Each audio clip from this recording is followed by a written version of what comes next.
Shalom saudara terkasih, kita sudah merenungkan bahwa hidup dalam Roh Kudus bukanlah teori, melainkan perjalanan hidup yang nyata dan berkelanjutan. Namun ada satu hal penting yang tidak boleh kita abaikan. Roh Kudus adalah pribadi. Ia bisa disenangkan, tetapi juga bisa didukakan. Firman Tuhan dalam Efesus 4 ayat 30 berkata, "Dan janganlah kamu mendukakan Roh Kudus Allah yang telah memeteraikan kamu menjelang hari penyelamatan." Dan Galatia 5 ayat 25-26 menambahkan, "Jikalau kita hidup oleh Roh, baiklah hidup kita juga dipimpin oleh Roh. Dan janganlah kita gila hormat, janganlah kita saling menantang dan saling mendengki."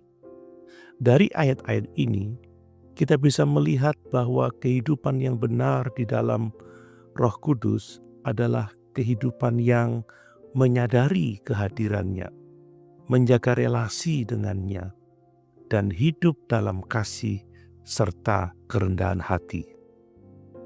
Mari kita renungkan 3 aspek penting dari hidup yang menyenangkan Roh Kudus. Pertama, Roh Kudus bisa didukakan oleh dosa dan ketidaktaatan kita. Efesus 4 menyebutkan bahwa kita bisa mendukakan Roh Kudus. Apa artinya? Artinya adalah bahwa ketika kita membiarkan amarah tidak terkendali, menggunakan kata-kata kasar dan tidak membangun, menyimpan kepahitan dan dendam, kita sedang menyakiti hati Roh Kudus yang tinggal dalam kita. Ia bukan sekedar kuasa impersonal, tetapi pribadi Allah yang penuh kasih. Dan seperti sahabat sejati, ia terluka jika kita memilih jalan dosa. Kedua, hidup menyenangkan Roh adalah hidup dalam kasih dan kerendahan hati. Galatia 5 ayat 22 dan 26 menunjukkan bahwa hidup yang menyenangkan Roh adalah hidup yang bebas dari gila hormat, persaingan yang merusak, dengki yang membakar hati. Sebaliknya, Roh Kudus menyukai kerendahan hati, kasih yang tulus antar sesama, kerinduan untuk membangun, bukan menjatuhkan. Roh Kudus bekerja dengan lemah lembut, bukan dengan paksaan atau kebanggaan. Kita menyenangkannya saat kita mengikuti jejak Kristus yang penuh kasih dan pengampunan. Ketiga, hidup menyenangkan Roh adalah hidup yang dijaga dan dipelihara dalam ketaatan. Menyenangkan Roh Kudus bukanlah soal satu tindakan besar, tetapi soal ketaatan kecil sehari-hari. Mengampuni meski terasa sakit, tidak membalas saat disakiti, berkata benar meski sulit, menjaga kekudusan di tengah godaan.